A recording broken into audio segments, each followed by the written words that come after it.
Hello, it's Antries, and welcome to another episode of the Savvy Painter podcast. This week, I'm super excited to present to you the artist Erin Spencer. This episode is sponsored by Trekell Art Supplies. Trekell offers sensibly priced art supplies conveniently shipped straight to your door. At Trekell.com, you'll find everything from their own line of handmade panels and brushes to oil paints and mediums by Gamblin and golden acrylics. Last week, we did a Q&A about color with the folks over at Gamblin Artist Colors, and apparently you guys like it when I turn over the questions to you. So we're going to do it again with Trekell. Go to savvypainter.com/Trekell, that's Trekell, to ask your questions about paintbrushes and panels, whatever it is you want to know. Again, that's savvypainter.com/Trekell. Get your questions in by February 15th. Erin Spencer is a landscape and cityscape artist based out of New England. Her work is greatly influenced by the time she lived in Holland. As Erin will tell you, she is a self-taught artist. She's never taken a class, not even a workshop. It's pretty incredible. In this episode, Erin and I talk about her early start selling her art on Etsy and later at festivals and small shows. As a self-taught artist, there are certain things that will trigger the imposter syndrome for Erin. So we explore those triggers and some of the way that artists can learn to be more comfortable talking about their work. Erin also describes how she continues to make time to paint, even with 3 small children in the house. And as Virginia Woolf wrote, we all need a room of one's own, or at least a small corner in the house. We talk a lot about that too. Here is Erin Spencer. Erin, welcome to the Savvy Painter podcast. I'm really looking forward to talking to you. Thank you. I'm so excited to chat with you too. So can you tell me how you got started out as an artist? I would love to hear what inspired you to take this as your career. Yeah. So, I've always done art since I was a kid, obviously. I think most artists probably say that. And I loved it. I never thought of myself as becoming an artist, though. I just kind of did it on my own. I would keep sketchbooks. I remember, all through high school and college even, I would have a sketchbook and always be drawing and writing. I love to write as well. And I was told by many of my college professors that I should be a writer. So I thought that was kind of an interesting thing. But I went through college. I studied history. I wanted to be an archaeologist. My dream was to be an archaeologist and speak Arabic and work in Egypt. And totally not necessarily opposite, but not down this path. And so it wasn't until after I was married in 2004. And then we were living in Utah, actually, and I live in Rhode Island now, but we were living in Utah, and I had a good friend that was an artist, but she was teaching at the time, so she wasn't really pursuing art full time. But she made the decision to pursue it full time, and she had this big open house at her house. And we lived in her neighborhood. So my husband and I went, and I remember walking through, and I think up to this point in my life, I had never really taken a lot of opportunities to see art up close in person. I had never, I'd been to museums, but I hadn't really taken the time to just really thoroughly look at the paint and the surfaces and the textures. And I was in her house and I was blown away by her talent. And I think for me, it was like the texture of the paint and just how beautiful it was. And I walked out of that open house and I turned to my husband and I said, I'm going to do that. That's what I'm going to do. And he said, gosh. Okay. And I remember the next day going out and just buying, and she was an oil painter. And I think it just really, that always appealed to me. And it just seemed like what I wanted to do. So I went out and I bought probably the cheapest set of oil paints that I could and just a bunch of random supplies from a random hobby store, and I started painting at our little fold out dining room table, in our tiny basement apartment. And I remember just painting all these pictures that I had taken when I used to live in the Netherlands. And I just started painting all of these photographs that I had taken when I lived there in my early 20s and just loved landscapes. And I think just that process of starting to paint and starting to do that just really, I've never stopped. And so that's really where it started for me. So it's been about 10 years that I've been painting, and I didn't study art. I never studied art in school, or anything. So it's really just been this long process of trial and error and just learning in that way. So that's really how I got started. So I get a lot of questions. It kind of cracks me up sometimes because it doesn't matter who I interview. I'll always get an email that says something like, well, yeah, but that person has their master's from Yale, or that person has this, or that person has that.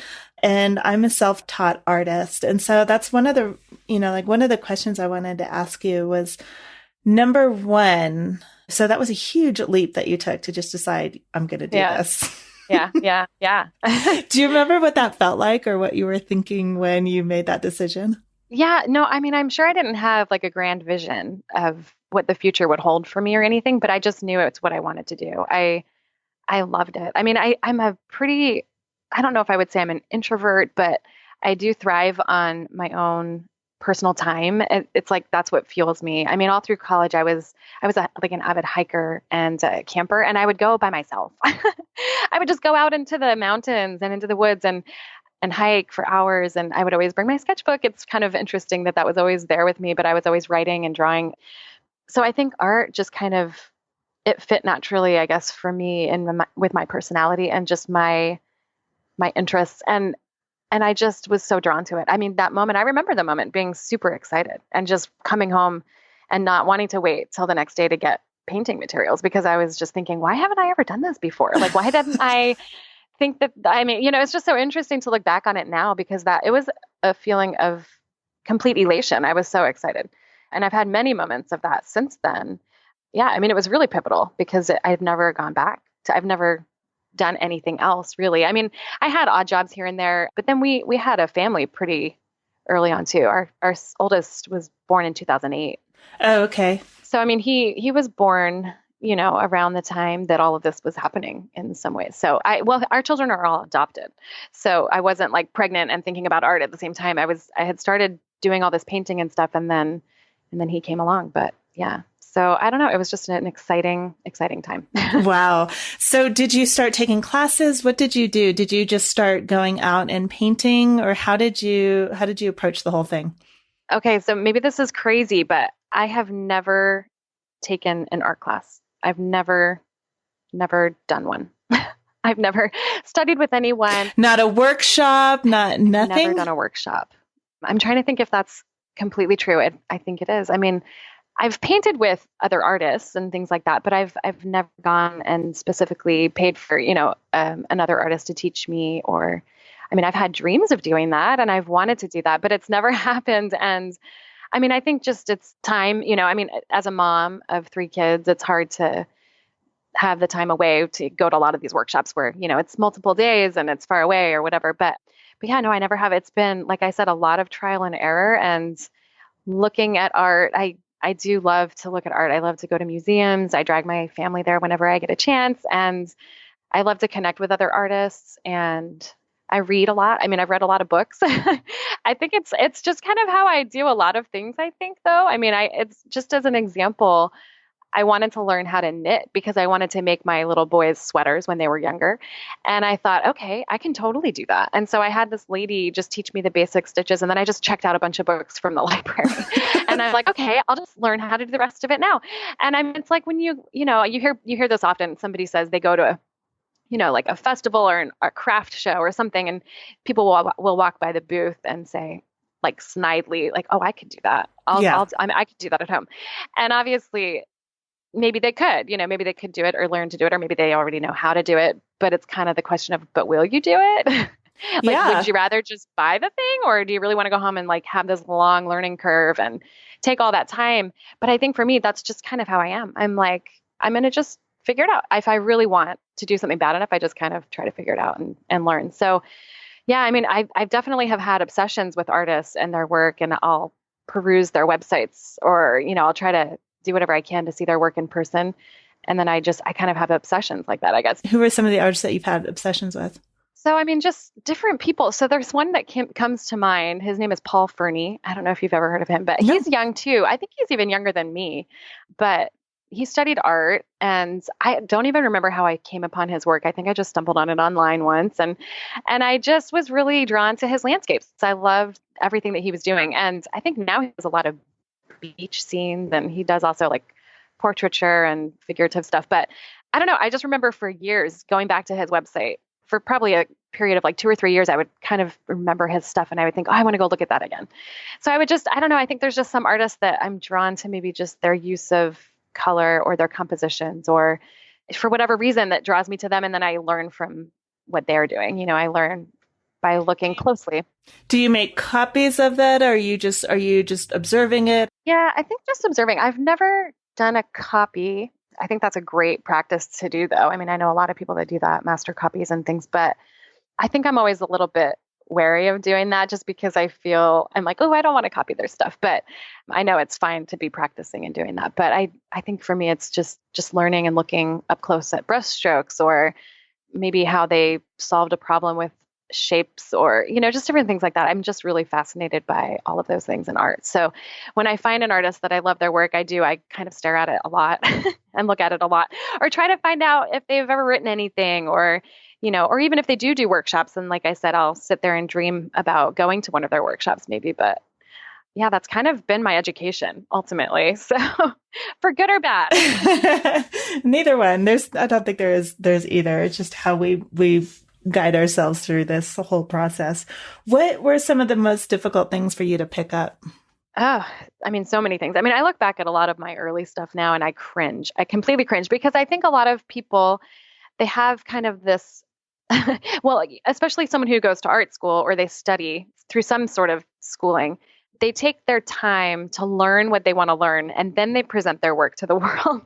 But I started doing that way earlier. And so I look back at a lot of this stuff and I think, who was buying these things? I mean, a lot of it was maybe family or people who just felt bad for me. I don't know. But I really do sometimes wonder. I'm thinking, really, this stuff was bad. But so I think for me, it's just, oh gosh, let me think. Okay, so I think the thing that drew me the first to wanting to paint was skies, like clouds and skies.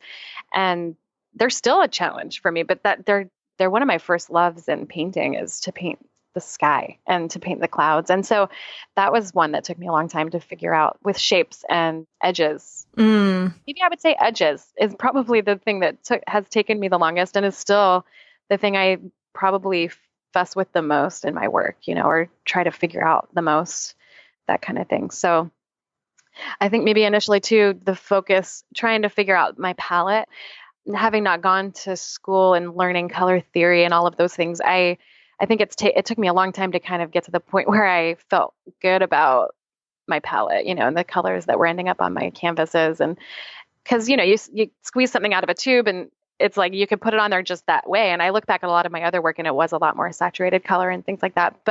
And not that that's bad, but it wasn't necessarily what I was wanting. So I had to kind of learn how to mix certain colors and things like that. But I've, again, been helped a lot by other things that I've heard other artists say about what they do. So it's kind of been that's been probably one of the things that's had the biggest learning curve in, I guess. Yeah, that makes sense. When you started showing your work, where did you show it? And when you first said, okay, like, I'm going to show someone other than my husband this painting. Right. Yes. Oh my gosh. Do you remember that? Oh yeah. I mean, okay. So the first person I think that ever saw any of my work was a friend of my husband's that was staying with us in that tiny basement apartment where we were living. And this friend was from South Africa, and he was there for about a week. And I think he just saw it because it was in the house. I wasn't showing it to him or anything. And he was like, these are really good. And these were some of my very first paintings, all of the Netherlands, different scenes from the Netherlands. And I remember thinking, really? You like them? And he says, yeah, I would buy this. And I think I gave him one, like, well, here, you can take this one home with you. And so I think that was the first person that told me they thought it was good, something that I was doing was good, or they saw potential in it or whatever. And he was a pretty honest person, so I trusted him. I believed him. And I think I might have had a false sense of confidence, I think, when I first started. I think this is kind of how I lived my whole life, though. I think, oh, yeah, this is good, when maybe it isn't even that good. But in some ways, I guess that's a blessing in disguise, because it really pushed me, I think, to move really rapidly in the beginning. I had another good friend that I think I posted them on, I had this little blog for a little while, and it was basically just for my family, and I think I posted some of these paintings on there, and a friend saw them and she's like, oh, these are great. You should sell these on Etsy. And this was in 2008. 2008, 2007, 2008, kind of when it was still a big deal. Etsy was getting bigger and all that kind of stuff. And I had never heard of it at this point, but I put some of my stuff on there. And I think I would probably credit Etsy for a lot of those early sales to people outside of my general area. Mm-hmm. We moved shortly after that to Rhode Island. And when we came here, I put my painting stuff away for a little while because we had just adopted our first child. And I just was like, well, I need to focus on that. And, so I put it away. And then when we moved into our apartment in Rhode Island, I was like, I'm going to carve out this little corner space for my studio and I'm going to just focus on that. And so I did. And then I started to amass a small amount of work, and I started selling things in festivals. So I would go to Providence, like the Providence Art Festival. And I remember having a booth there for a few years, and it was always really successful. And it gave me all this confidence. And then I would do other smaller shows throughout the year, things like that, outdoor festivals, that's really how it all started. But I think Etsy, I would credit Etsy for a lot of those sales that came from other parts of the country or outside of the country. And I remember the first time I sold a painting, I think outside of the country, it was to Australia. And I remember thinking, that's amazing. Someone from Australia saw my work and they liked it and they bought it, It's a really good feeling though. I remember the first time somebody a stranger, somebody I didn't know, wasn't related to, had zero connection with, bought one of my paintings. And it's a great feeling. It is. Yeah. Well, it's funny because the first painting I ever sold on Etsy, I saw the notification that I'd sold a painting, and then I kind of opened it up, but it didn't show me right away who the buyer was, but it showed me obviously the painting that I'd sold, and it was for like $200. And I'm thinking, what? My first sale on Etsy, and they bought a painting for $200. Who bought this? And I looked down and it was my mother. But I'm like, way to go, Mom. You bought a painting for me and it makes me look like I know what I'm doing. And so it was great. They still have that painting. They framed it very beautifully. And actually, it's not even so bad, which I look back at and think, wow, I was impressed. I'm impressed by that one. It's not as bad as many of the others that some that you just want to go back and like break into people's houses and burn what they've got. You're like, ugh, let's just pretend like someone stole that. But you can't. So, oh well. Where do you sell your work now? I do a lot of my sales directly from my website, and I work with a gallery. It's an online gallery. It's called Foursquare Art. He's located in Mesa, Arizona, and he features a lot of different artists from around the country. And he picked me up probably a couple years ago, and I had some good success with him initially. And so it kept me going with him, and he's great to work with. And I do some sales there, and I do submit my work to different shows locally and around the country when I can. And it's mostly through word of mouth at this point. I have worked with galleries in the past, but I don't have any current really long-term commitments with any galleries right now. And so, that's something that I always think about doing and want to pursue at some point, but it just hasn't ever been the right timing for me with, I guess, just my family and just our lives and everything. So that's kind of what I do now. So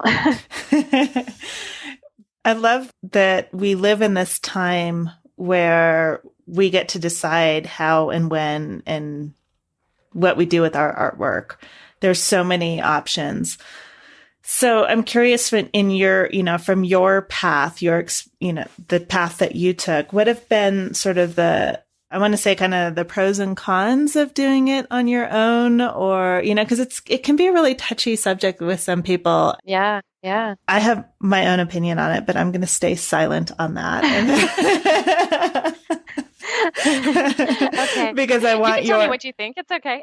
I don't mind telling you what I think, but I want your sort of unfiltered opinion on it without oh, well, she just said that. So I don't want to say anything different. Yeah. Oh, I mean, I have a lot of thoughts on it. I think for me, I guess first off, I'll say that I'm grateful, like so grateful for where I'm able to be with my art right now. And I don't know if I could look back and say I should have done it differently, because I'm happy with where I'm able to be right now. But there have been things that are, I think, in some ways really hard about doing it this way because, well, you hear often people talk about the imposter syndrome, right? I feel like that's something I struggle with at times. And I think I don't feel that way very often, but I do feel that way when I go to a show somewhere where I've got a piece there and people want to talk to you and ask you questions. So recently I had a piece in a show here in Rhode Island that I had submitted 2 paintings to this. It was a juried show. And the first time that I had submitted paintings to this juried show, it was shortly after I had started painting. And so it was really early on. And it was, they didn't take my pieces that I'd submitted that time. And I had never gone back to them through all those years. I don't know, for whatever reason, I just was like, they don't like my stuff. But then I submitted 2 paintings to this show again in October. And I got a call from the director and he said, "Are you coming to the opening? I think it would be worth your time." And so I said, "Okay, I'll be there." I was going to go anyway. So I got there and I was so surprised to see that one of my pieces had gotten the first prize, like the first place prize. And so, it was an interesting, even still though, I show up and I think, well, that's so flattering, but do they know that I'm just making this up? Like, you kind of have that feeling of like, well, I got first prize, but do they know that this isn't the product of someone that went to art school? Like, I just did this in my home studio. Do they know that? Why do you think that matters? I don't know that I don't feel like it really does matter, but I guess sometimes I don't personally feel like it matters, but I think sometimes I think it matters to other people. So, and I don't know all the reasons why it would matter to them other than maybe just biases that people might have thinking, well, if they don't have the right technical training, what's underneath the surface of this painting here? Like, is it real? Is it a real painting or is it just she just made this painting up? Does that make sense? I don't know. I feel like it's just one of those funny things where I have to remind myself, no, the work that I'm presenting, this is my work. This is real. Yeah. It's real art. And so I don't know. That's all it is. I think it's sometimes the worry that other people care. Yeah. And wondering if that affects their opinion of me as an artist or of my work. It's like sometimes you wonder, well, if they knew that I was a self-taught artist, would they have given me the first place prize? And I don't know that the answer would be different, but it's just one of those fears that I sometimes have. I don't feel like it really holds me back or anything. I don't think that way when I'm in my studio. I don't think that way when I'm working at all. And so I guess that's good. But I think it's just those times later when you're presenting work or having to talk about your work with people, even that night at the opening, I had several people obviously coming up and congratulating me, which was great. But then they want to ask a lot of questions. Where did you study? Oh, self-taught. And then it's almost like the conversation ends there. They're thinking, oh, well, I don't know what else to say about that then. But you know what? The thing about those conversations is well, first of all, it can be so intimidating and so scary for the artist. But when you think about it, and I think I came to this conclusion because I used to do these open studios at this place called the Brewery in Los Angeles, which is an old brewery that's been converted into arts lofts. And so you've got, particular weekends out of the year, you've got thousands and thousands and thousands of people coming through there and coming through the studios. And the first time I ever did it, it was the most terrifying experience in the world. And people would ask me questions and I'd be like, oh my God, they're asking me questions. I don't know. And they're just and then I realized kind of the obvious, and it was kind of trial by fire. And it was wonderful in that sense that so many people were coming through and I had to interact with so many people. They're just trying to make conversation, for them, I think most of the time it's cool to talk to an artist and that's the drive. Right. And so they're kind of like thinking that you're going to give them a certain answer. And when you don't, they're like, oh, yeah. And they don't have a follow-up question. So they're just kind of like, oh. And so the thing I don't know, I love human behavior and I love how people act. So I think it's so cool. See, I wish in some ways, so my husband is a really outgoing person and he's the guy that will go through the toll booth and be like, so do you give student discounts or do you give military discounts? Even though he's neither of those things, but he just loves to see people's reactions. And he loves to kind of make people feel slightly uncomfortable. And so, whereas for me, I'm on the other side, oh, don't say things like that. And he's like, we don't know them. Why do you care? But I'm just so much more, I don't know. It's I wish I could trade places with him sometimes in those settings because I'm like, oh, I could just say whatever and see what they, Yeah. whatever their reaction is, whatever, but. Yeah, it's like this. There's no other way to say it, but we're all completely self-centered. And it's kind of human nature. I mean, the thing is that when you're talking to somebody, a lot of the time we assume, and it's not that there's nothing that we can do about it. It's just our natural tendency to if I'm sitting here and you're talking and, so for you, those of you who are listening, Erin and I are on a video call so I can see her. And if I look at you like this the whole time you're talking and I'm scrunching my face up and looking really confused or I don't know, something else. The natural reaction for Erin would be to think that she's saying something stupid or weird or dumb, and that I'm reacting to that when maybe I just like have this thing poking in my back and it really hurts. And like whatever. So and it true. has nothing to do with Erin at all. And so I think like, that shift in thinking has really helped me just personally be able to it's not that I don't worry, but feel more comfortable talking to people about my work in those situations. And when they go, oh, and they have no follow up. Yeah. Then I could just go, oh, well, why are you curious about that? Or, whatever, just something to kind of like go like, oh yeah, it's not a reaction to me. It's more likely they just ran out of things to say. Sometimes not, but. Yeah, no. And that's really true. I think it's so true for me to remember that.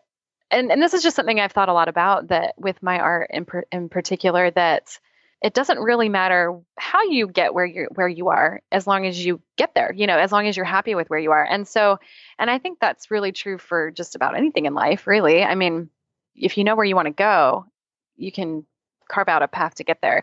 And I think for me too, I guess sometimes I feel like your question before about the pros and cons of doing it this way, I think another con would be the gaps in my knowledge, I guess, of what the different potential, I guess, that my art could have.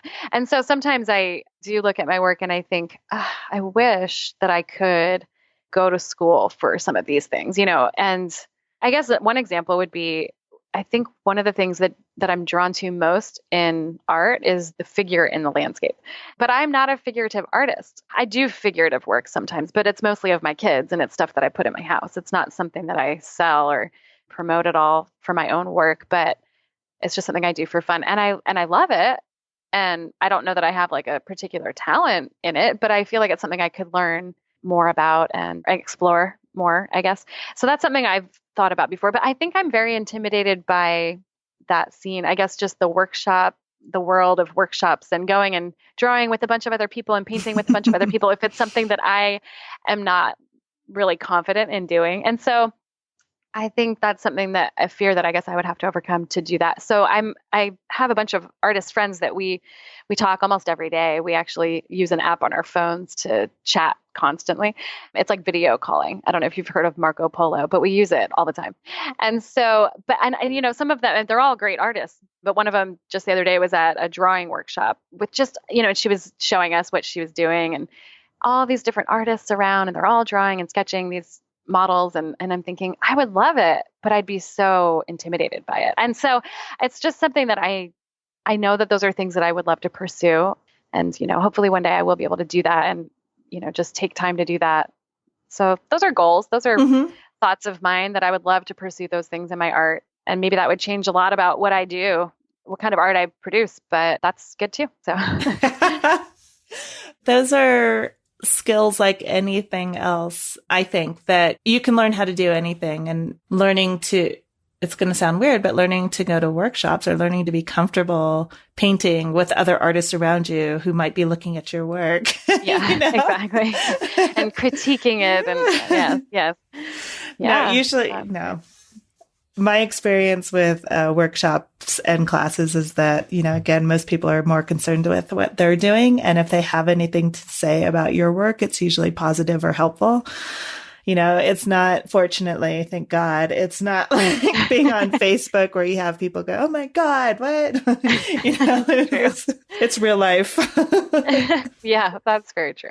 And I mean, my experience has definitely been when I'm with other artists, it is that environment. It's just like you described. They're very supportive and they're excited for what you're doing and all of that. So and I'm curious about what they're doing, it's all in good. It's all wonderful. And I do know that I would love it. So it's something that I shouldn't be afraid of. So yeah, there's a big difference between being curious and being critical, Yeah, definitely.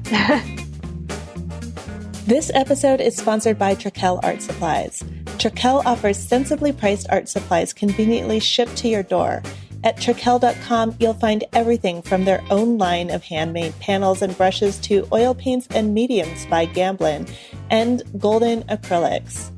If you have questions about panels and brushes, the folks over at Trakell will be here to answer them. Once again, I am turning over the questions to you. I love what you guys come up with.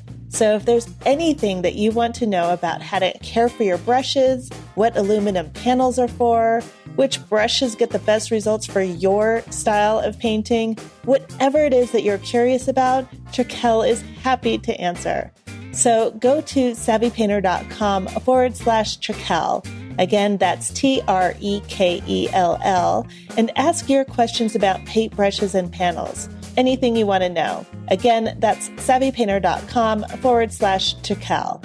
Get your questions in by February 15th, and I cannot wait to hear what you guys come up with. Was there a moment or a decision you made that you feel like was a personal success, either for your work or for your growth as an artist or your career as an artist?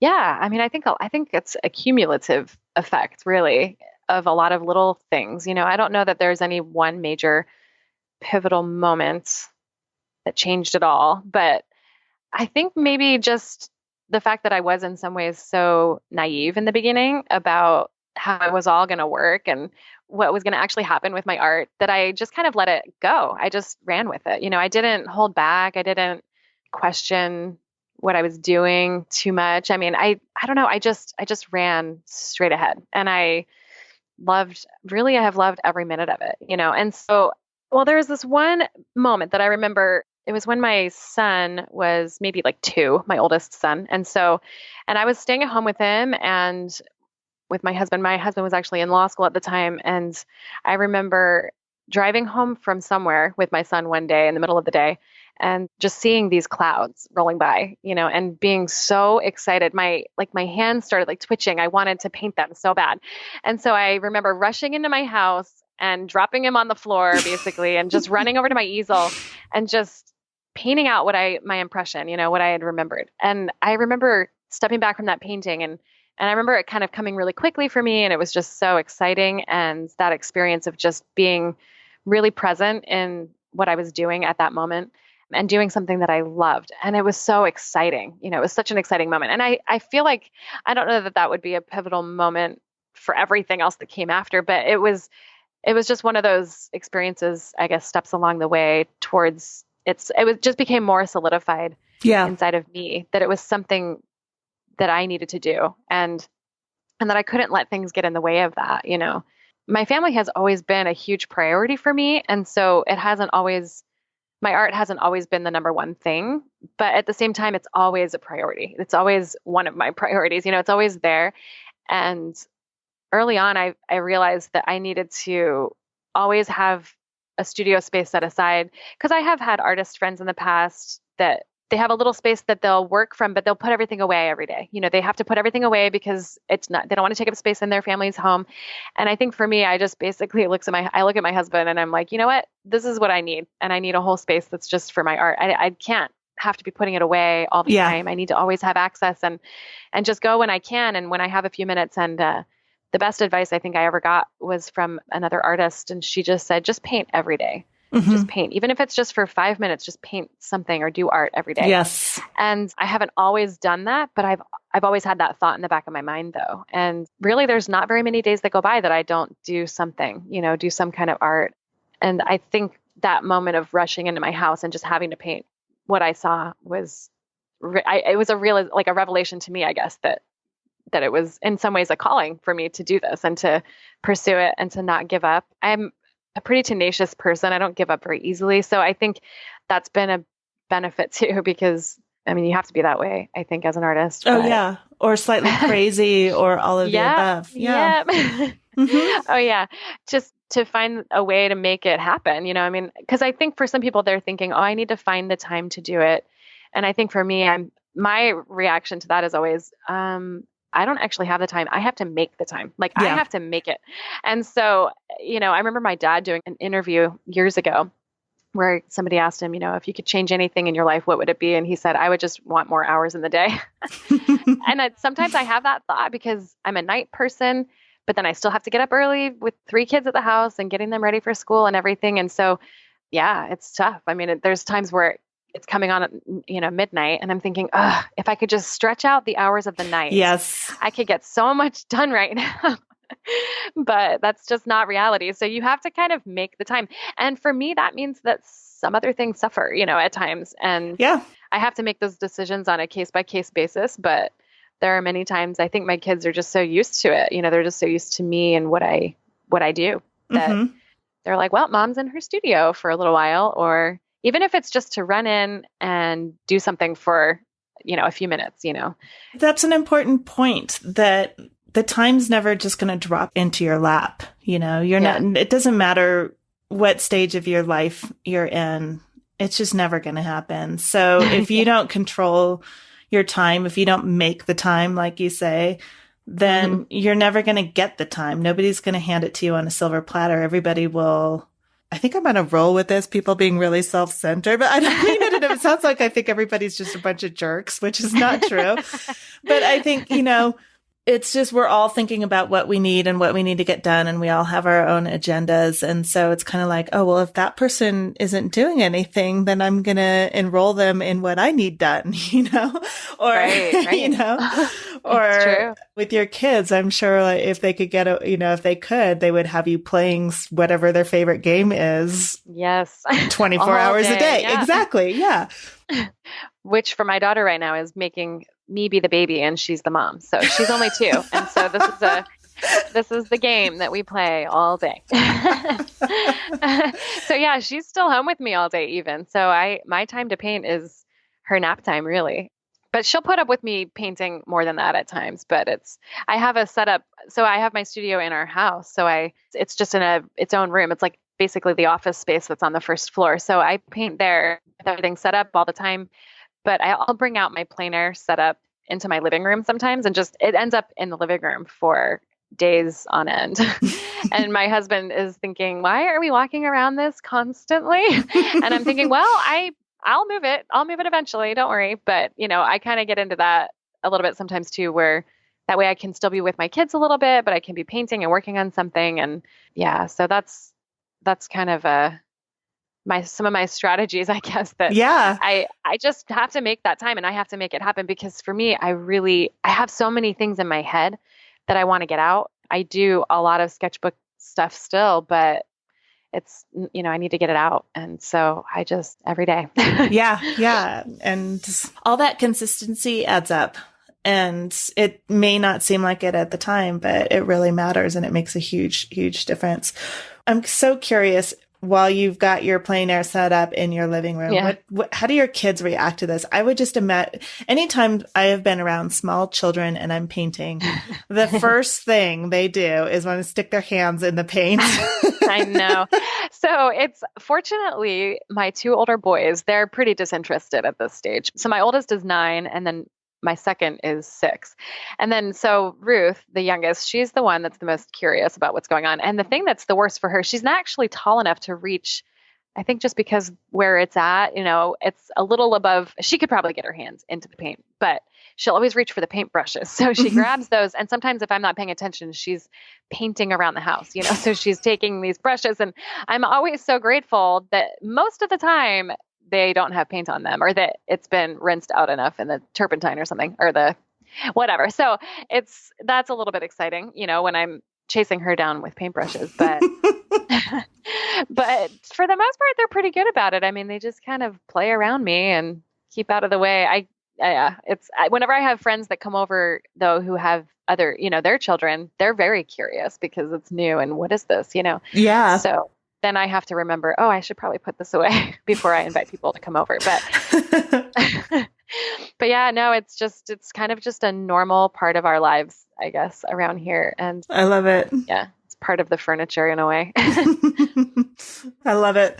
So on the flip side of that, that question about a moment that really had an impact, has there been a time when you were facing a particular struggle with your painting or keeping it going? And if so, what was your takeaway from that? Yeah, definitely. I mean, I think there have been many occasions like that for me. I think the biggest thing, like I've said, is having kids and that are young, just newborn babies when they come. And like I said, our kids are all adopted. So that process is also in and of itself an adventure. And so then, so there have been times where I've put my painting aside, and I'm the kind of person, well, I've been the kind of person, and well, I am this kind of a person. I'm kind of a fatalist. And so I'm an all or nothing kind of a person. So I'll be afraid that if I have it out or if I have access to the art, that it's just going to keep drawing me in and I won't be able to balance my life. I'll keep taking away this time from taking care of these little kids when they're little and they need more attention. And so I've put my painting stuff away like twice on two different occasions where I had this really strong impression that I needed to just put it away so that it was out of sight, out of mind, and I didn't even have access to it. I couldn't just go pick it up and do whatever. I have always sketched and things like that, but I would put my painting things away. And I've done that a couple of times and I don't regret that decision because I feel like at that time that was the right thing for me to do to focus on my family and my kids. But I always came back to it. Mm-hmm. There was never a time where I would put it away and be glad it was gone or something. It was always something I wanted back. It was something I was waiting. I was excited for the time when I would feel like, okay, now is the right time. I can get this out again. And I have always done that, so I wouldn't say that it was a failure, but I guess a setback in terms of a challenge. Yeah. A challenge. Yeah. It was a big challenge. I could look at that in a couple of different ways. I could say, well, it's all the time that I lost when I put my art away, all that time that I lost that wasn't doing art, that I could have been doing it. But I don't look at it that way at all because I feel like when I came back to it, I was so refreshed and ready to go. And I just would always hit the ground running. I was just ready to go. And I would just work furiously. I was so excited to be back at it. And I think all those ideas that maybe had been percolating in that time away just would flow out of me, and I would always feel so renewed and so ready to do it again. And I haven't put my art away for years now. And even when our youngest daughter, when we adopted her, I didn't make that same decision like I had done with the boys. Mm-hmm.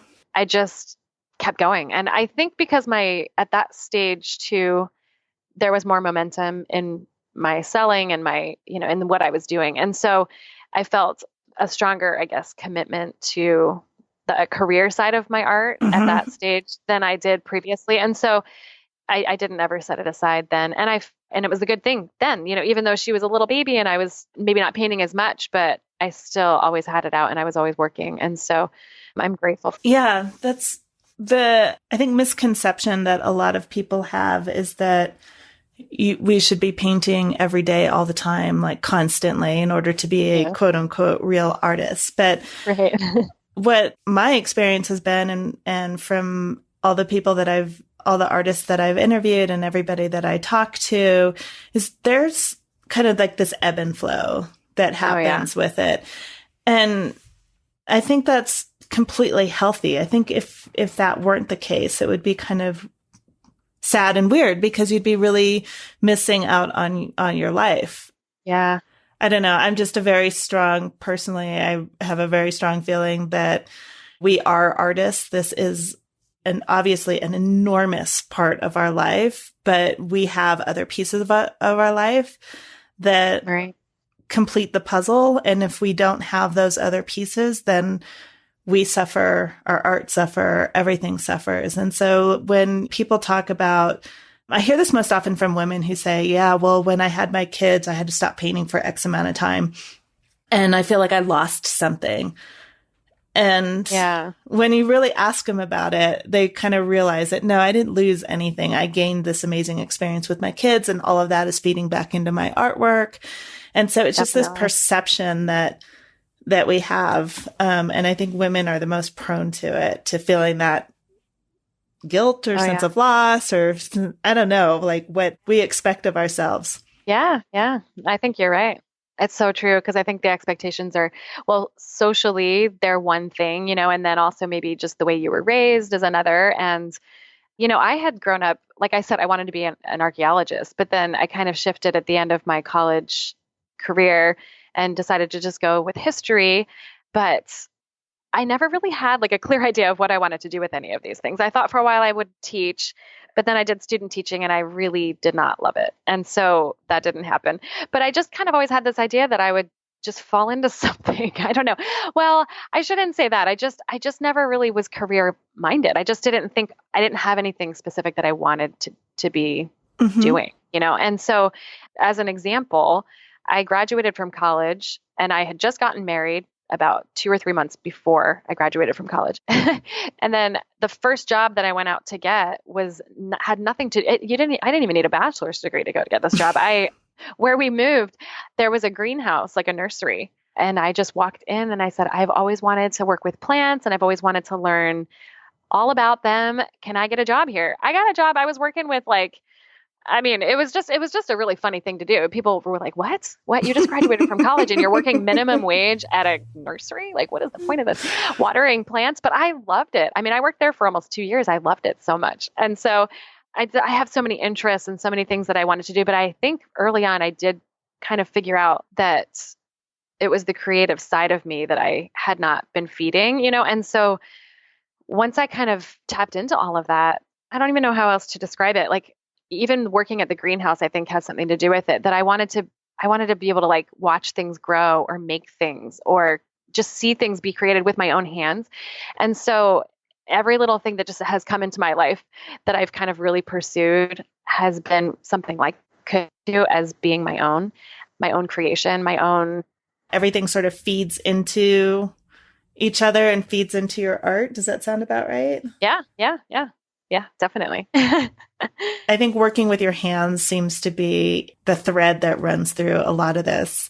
And it may be my misperception of what an archaeologist is, but I feel like that's really hands-on also. So, that's so true. It's so true.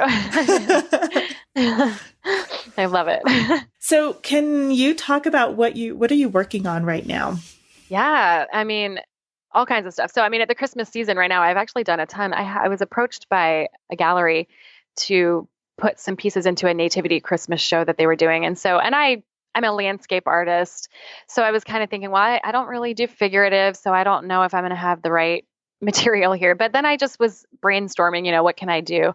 And sheep came to my mind, the shepherds in the field. And so I started doing a bunch of landscape paintings with sheep in them. And then I just kind of ran with it after that. I've done a few nocturnes and just different things like that. I mean, that's kind of currently like what's in my studio right now. And that's been really fun. And I've had a lot of people that are interested in that just because it's kind of a unique theme for this time of year, I guess, So, but a bigger, like a broader project that I'm working on that's kind of an ongoing project is, I guess there's no other way to call it besides like an ancestors project.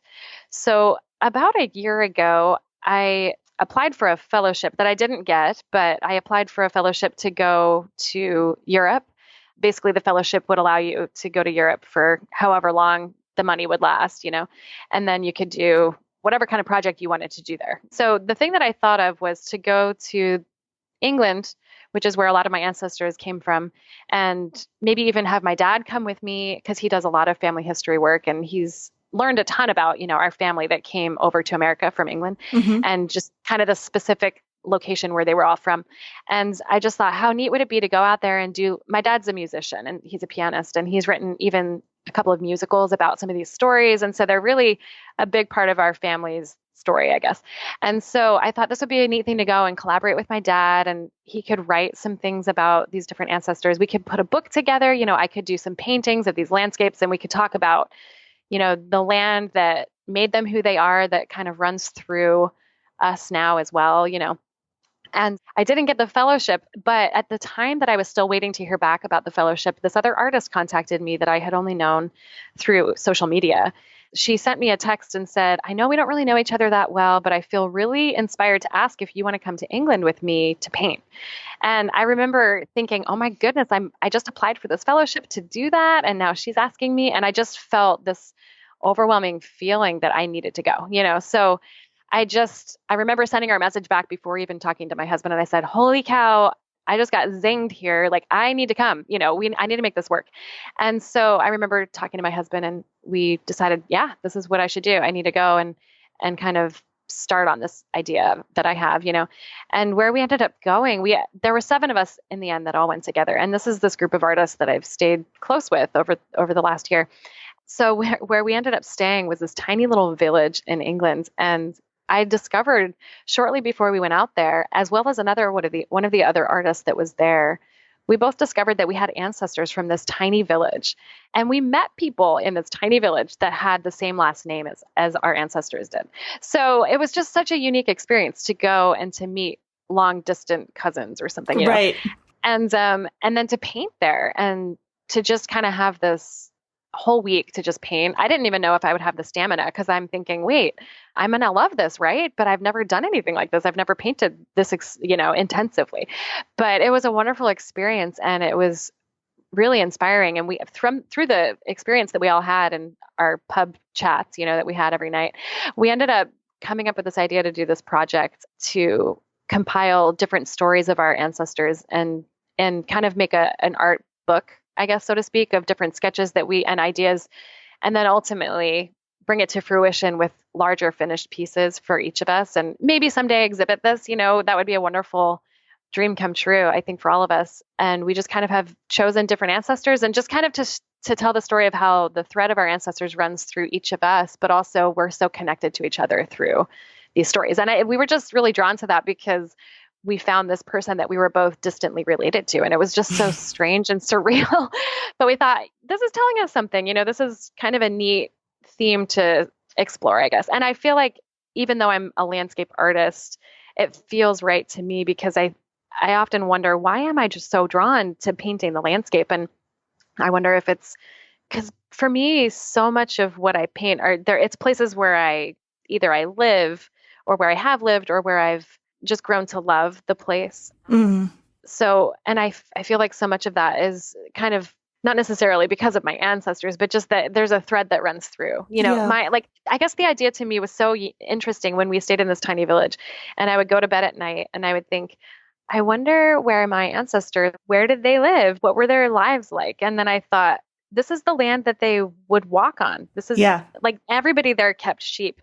And I just thought, I'm sure my ancestors were sheep herders because this has been this way since time immemorial.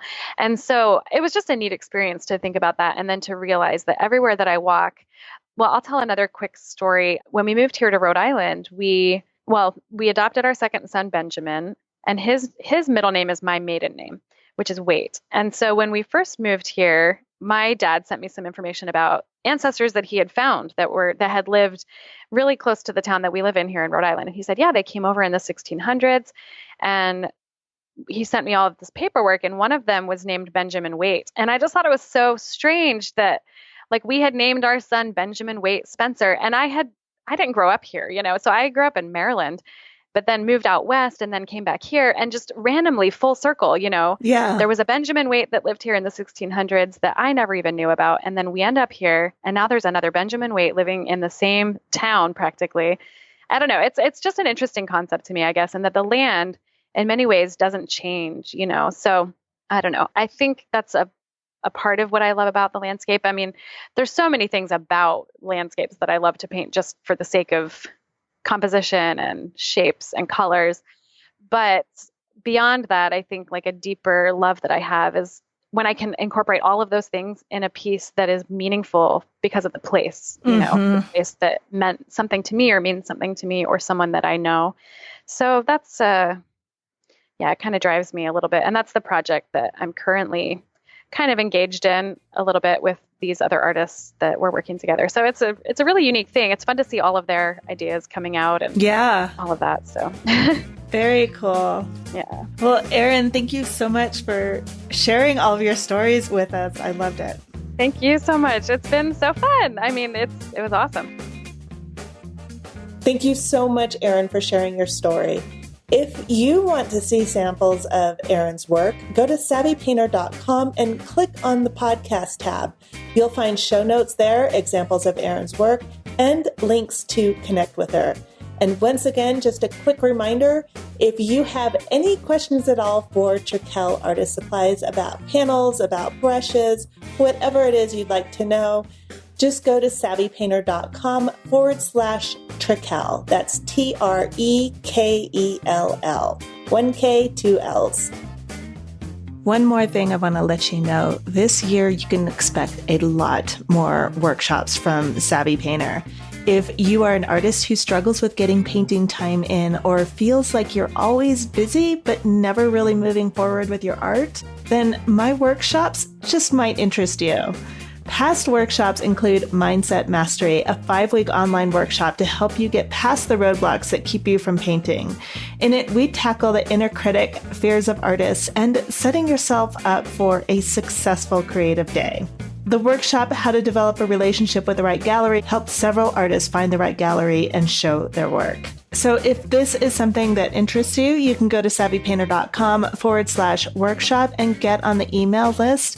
This is separate from the main list that tells you when a new episode comes out. This is just for the workshop, so you don't get quite as many emails, but when you do, there's always something really good happening. Sign up now and get a downloadable PDF with case studies that tell you exactly how 3 artists pushed through barriers that were getting in the way of their studio time. You can, for example, learn how Rhonda went from not wanting to call herself an artist to getting her very first solo show. Also, listen to an introverted artist describe how she built her confidence and then spoke in front of an audience of her peers. And you can discover the tools that Samantha used to take back her power after a decade of believing that she had no, I'm putting air quotes there, she had no talent. So again, go to savvypainter.com/workshop to reserve your place on the list.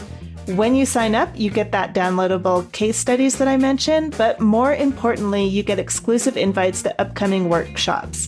Most of the time when I launch a new program, it sells out before I ever announce it publicly. So reserve your spot now at savvypainter.com/workshop. Until next week, this is Antrese Wood with the Savvy Painter Podcast. Thank you so much for listening.